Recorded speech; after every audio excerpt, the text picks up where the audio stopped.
Bom dia!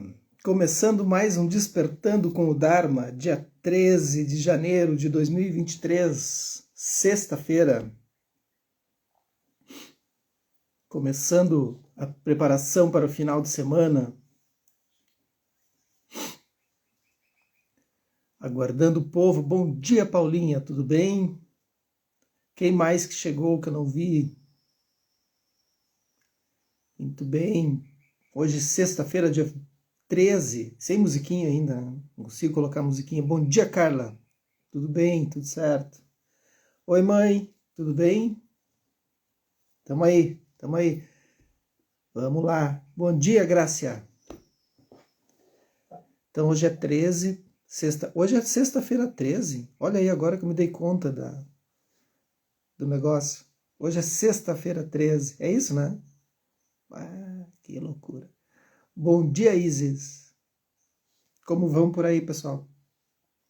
Sexta 13.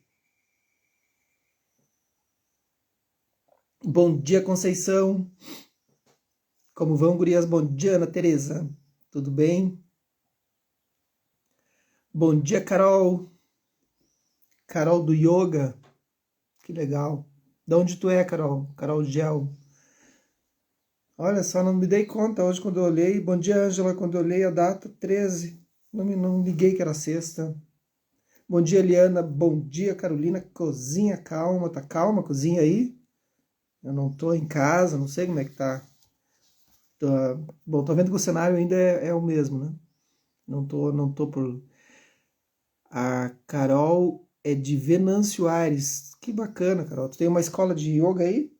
Bom dia, Mauro. Bom dia, Maria. Como vão? Bom dia, Fabiola.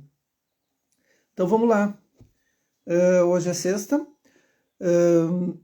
Hoje não tem notícias da paróquia. Acho que não sei. Não deve ter aula de yoga lá no Espaço Arquitetura da Mente. Acho que não. Então, mas de qualquer forma, e meditação também não com a Fabiola. Hoje não. Mas a gente segue praticando. Agora que eu vi que tem um marcador aqui no meio do livro. E eu procurando. Estava lá longe. Coisas. Bom dia, nega. Ó, a Carol disse que tem um espaço de yoga lá em Venâncio Aires. Que legal. Então, pessoal de Venâncio Aires, fazer yoga com a Carol. Bom dia, Kátia. Tudo bem? Então é isso. Bora lá. Nós estamos lendo O Poder das Dakinias. Bom dia, Rosali. Editora Lúcia da Letra, escrito por Micaela Haas. Todas prontas? Todos prontos? Vamos? Vamos seguir. Nós estamos na página 27. Seres inferiores no Tibete, inferiores entre aspas. Seres inferiores entre aspas. Então vocês vão ver por quê, né? Ontem eu dei uma notícia boa, né? As mulheres, elas conseguem ter muito mais absorção das coisas sem racionalizar muito, assim, vão direto ao ponto, né? E que é muito bom por muitas situações. Mas no Tibete, por muito tempo, e ainda talvez até hoje, e em muitos países, né? São consideradas seres inferiores. Tá, calma que vai ser explicado isso. Não me joguem pedra, sou só mensageiro. O Himalaia sempre foi uma espécie de incubadora para praticantes altamente realizadas. E até certo ponto ainda é. As yoginis, ó, temos uma yogini aí, as yoginis, né, então as praticantes espirituais do yoga, tem que ter uma diferença aí, gente. Agora vamos começar, né, falando um pouco sobre yoga também, que é uma outra área, né, que eu também ando nela. Yogini, ou uma yogini ou um yogini, um yogi, não são todos aqueles que praticam yoga. São aqueles que praticam yoga e levam o yoga como uma sede espiritual. Bom dia, Lucilena. Entende? Tu incorpora o yoga. O yoga é a vida, é a união, né? Significa união. Então, nem todos que praticam yoga são yoginis ou um yogini, né? Um yogi. Até certo ponto, as yoginis podem viver em eremitérios ou monastérios remotos, como praticantes devotadas ou como esposas, mães ou filhas de professores famosos. Os alunos muitas vezes procuravam seus conselhos informalmente, mas as mulheres raramente escreviam livros nem se sentavam em tronos elevados, ou assumiam títulos elevados próprios. Com certeza existiram muitas grandes praticantes mulheres no Tibete, diz Tenzin Palmo. Lembro do Tenzin Palmo? Quem está chegando agora um livro para indicar para vocês assim, sobre uma grande praticante, né? Tenzin Palmo, Caverna na Neve. É um livro maravilhoso. A gente já leu aqui no Dharma, né? É maravilhoso. Mas como não possuíam uma base de treinamento filosófico, eu não sei, eu acho que é da editora Luz da Letra também. Eu acredito que sim. Não podiam aspirar a escrever livros, reunir discípulos, sair para turnês do Dharma e dar palestras. Olha só que coisa, né? Quando lemos as histórias, notamos que as monjas se destacam pela ausência. Mas não significa que não estivessem lá. A Nika colocou, é maravilhoso mesmo, é muito bonito. Homens jovens promissores no Himalaia geralmente ficavam isolados das distrações da sociedade diária para se submeterem a um rigoroso curso de estudo e retiros, mas dava-se menos atenção às mulheres. A Isis confirmou ali, é da Lúcia da Letra mesmo. O pessoal tá ligado aqui, ó, tá vendo? Embora arquétipos icônicos da iluminação feminina fossem erguidos nos altares, poucas mulheres no Tibete foram realmente encorajadas a seguir seus passos. Bom dia, Andréa. Apesar da citação encorajadora do pioneiro do budismo tibetano, de que o potencial das mulheres para alcançar a liberação é supremo, a maioria das culturas budistas, ao longo dos séculos, olhou para as mulheres como seres inferiores. Algumas poucas declarações de incentivo são numericamente superadas por muitas passagens nos escritos atribuídos a Padmasambhava e outros mestres que lamentam as dificuldades do gênero feminino. Lembra que Padmasambhava, então, mestre do século VIII. Palavras tibetanas comumente usadas para mulheres, como Lyumen ou Kemen, significam literalmente ser inferior ou nascimento inferior. Então, gente, eu estou só lendo aqui, é uma cultura, né? E a gente vai explorando isso. Não se aperreiem aí. Alguns mestres ortodoxos duvidam até hoje que as mulheres possam atingir a realização de alguma forma, e as liturgias antigas fazem as mulheres orarem por um renascimento superior em um corpo masculino. Então, o que é uma... Bom dia, Lu. Tudo bem? O que é um contrassenso, né? Porque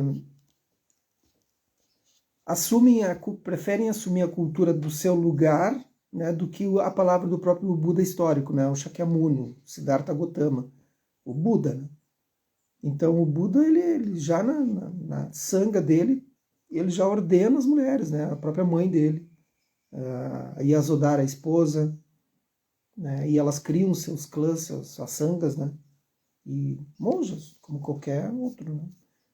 E aí então vai para um lugar que tem uma cultura já machista, aí assume aquela cultura, mas não assume a palavra do Buda. Ele diz que todo mundo pode... Isso foi um... Vamos para a história. Então na história aconteceu o seguinte, o Buda ainda não estava muito, firme assim em trazer as mulheres para a Sangha. Mas não porque ele duvidasse que as mulheres não poderiam se iluminar ou ter acesso à sabedoria e conseguir lidar com esses conhecimentos. Não era essa a questão é que era uma sanga de homens. E aí aquilo ia tumultuar, né? A mulher entrava ali, aquele bando de homem, né? 1000 homens lá na sanga, daqui a pouco entra uma mulher. Pô, mas aí é um problema, né, tio? Vocês viram? Vocês só causam um problema. Não são os homens que não conseguem lidar com essas energias. São as mulheres que causam problema. Tô brincando, tá, gente? Não joguem pedra. Então aí ele disse, não tem como.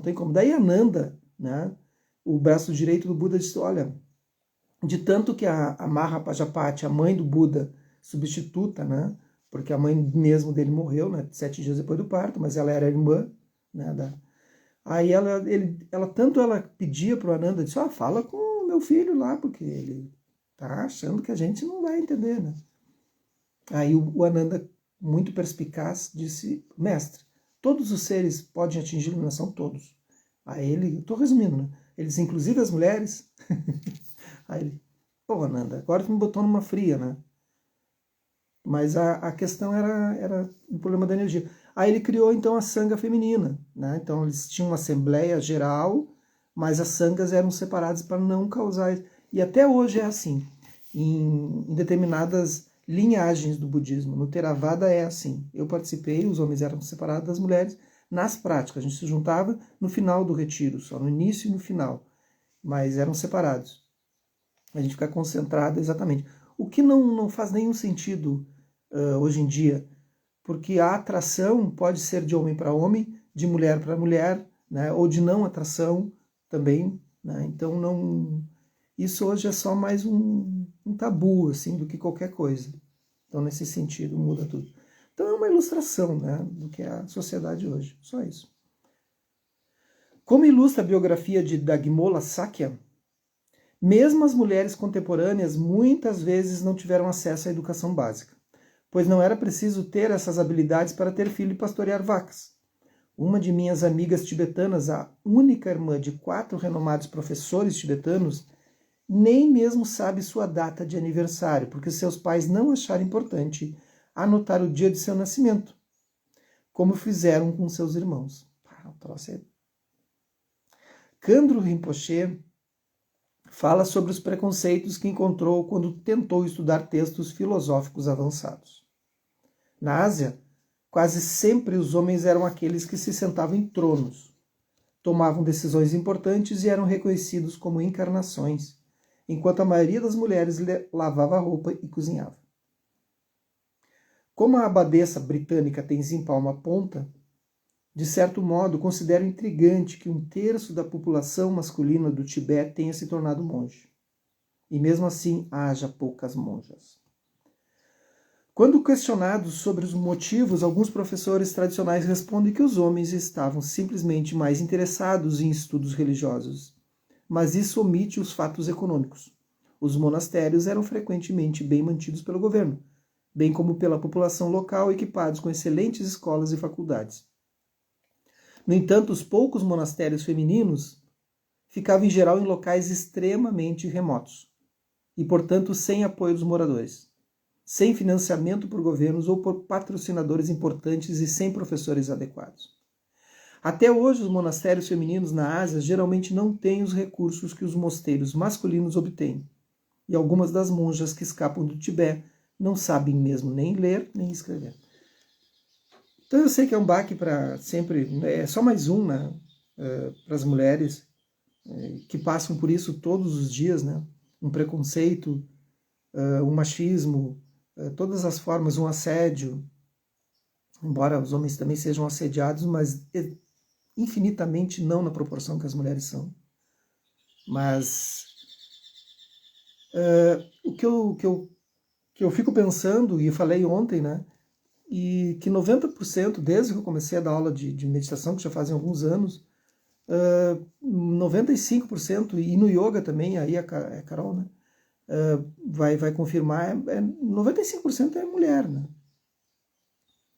Então, isso contrapõe essa ideia, né? Primeiro que contrapõe, que é óbvio, já não precisa nem dizer isso, né? A estatística mostra. Mas, ao mesmo tempo, a gente tem que validar o esforço dessas mulheres, dessas dakinis e de muitas outras, centenas de outras pessoas, de outros movimentos, não necessariamente do budismo também, né? Qualquer movimento que eleva o gênero feminino, que se não fossem essas mulheres, vocês não estariam ouvindo o Dharma aqui agora. Não estariam. Talvez em algum país, talvez seja proibido vocês entrarem numa live, mas que nem live pode ter, né, que possa falar ao gênero feminino. Então essas mulheres romperam com essas barreiras e a gente tem que ser gratos a elas, né? O que é maravilhoso. Né? O que é maravilhoso. Monjas de segunda categoria. Só pior. Uma das razões para a diferença de apoio é que a tradição tibetana não possui a ordenação completa para mulheres. Quando o budismo viajou da Índia para o Tibete, né, você sabe que ele surge na Índia, né, surge lá onde é Nepal hoje, né, na cidade de Lumbini, onde o Buda nasceu, né, o Siddhartha, e ele depois se espalha para o mundo, né, vai para o Tibete, vai para a China, para o Japão, e vários países. Quando o budismo viajou da Índia para o Tibete, aparentemente o quórum de 12 monjas completamente ordenadas necessário para conceder a ordenação plena nunca chegou ao Tibete. Existem relatos singulares de mulheres tibetanas completamente ordenadas, como a de Samjin George Pagmo, em 1422, que morreu em 1455, e foi outrora considerada como a mestra mais elevada do Tibete. Mas sabemos muito pouco sobre as circunstâncias exatas de sua ordenação. Portanto, atualmente, a ordenação plena não é uma opção para as mulheres na tradição tibetana, o que as torna inferiores. Na verdade, a palavra tibetana para monja, ani, com a qual as monjas são comumente tratadas, não significa realmente monja, mas simplesmente tia, enquanto os tibetanos conhecem uma série de termos honoríficos para monges. Para receber a ordenação completa, as monjas budistas tibetanas precisavam viajar para países onde a linguagem da ordenação chinesa estava disponível. Então a China já estava bem mais avançada nesse contexto. Mas a maioria das monjas tibetanas não tem dinheiro para viajar para Hong Kong. Bom dia, o pessoal da Só Escritório, Nanda e o Renan, tudo certo aí? Mas a maioria das monjas tibetanas não tem dinheiro para viajar para Hong Kong, Taiwan ou Coreia, diz Tenzin Palmo.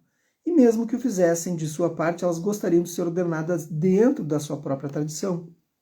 Porque a tradição tibetana é uma coisa, né? Tem todo um sistema de escola, e a tradição chinesa é outra, que é o Zen, né? O Shan. Né? Bom dia, Odete. Então é outra linhagem. Né? O budismo é sempre o mesmo, né? A raiz. Mas a forma, o veículo é outro.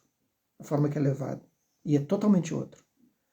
E mesmo que o fizessem, de sua parte, elas gostariam de ser ordenadas dentro de sua própria linhagem, da sua própria tradição, em suas próprias vestes, por seus próprios professores, ou pelo Dalai Lama. Portanto, até mesmo a eminente Khandro Rinpoche, cuja vida e realizações como uma das poucas Rinpoches, mulheres, são apresentadas no primeiro capítulo. É tecnicamente uma noviça. Sua Santidade, o 14º Dalai Lama, declarou publicamente que apoia a ordenação completa das monjas tibetanas. Então essa parte desse capítulo é bem político, assim, né? É bem para tratar e marcar uma época, e que nós estamos em 2023 e que foi escrito há pouco tempo, né? Esse livro, e que ainda é assim, né? Não mudou de 5 anos para cá. Né? Então é muito importante ela narrar essa situação antropológica, sociológica e política. Para enfatizar sua posição, o Dalai Lama deu a um grupo de bhikshunis. Então, as bhikshunis são títulos, bhikshunis seria como um mendigo, né? Mas um mendigo porque os monges são mendicantes, né? Mendicantes nesse sentido. Bhikshunis ocidentais experientes 50 mil francos suíços para pesquisarem a complexa tarefa de trazer a ordenação plena às monjas tibetanas.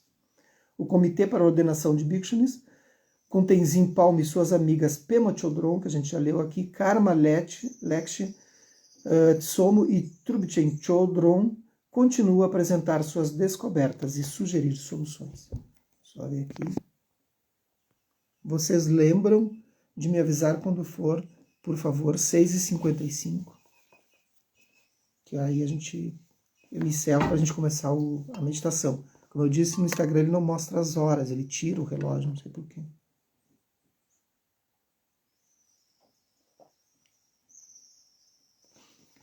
A primeira professora. Tudo bem até aí, gente? Como é que vocês estão? Vocês estão indignadas? Estão tranquilas? Isso não mexe o ponteirinho de vocês? Vocês sabem do local em que vocês se encontram? Tá tudo tranquilo? Ou vocês ficam indignadas como eu fico? Eu fico indignado. Eu não consigo... Qualquer tipo de preconceito, de racismo, de machismo, de qualquer coisa nesse sentido, me deixa... preso, assim, a ideia de que a gente não avançou muito ainda. A primeira professora. O Dalai Lama, a Carla diz que está de cara, que é isso aí. O bom é a gente ficar de cara e a gente avançar e mostrar, né? Mostrar assim, não, vamos, senão Eu quero justamente isso, que você se pronuncie nesse sentido, assim, como fazendo diferença nos lugares que vocês ocupam, né?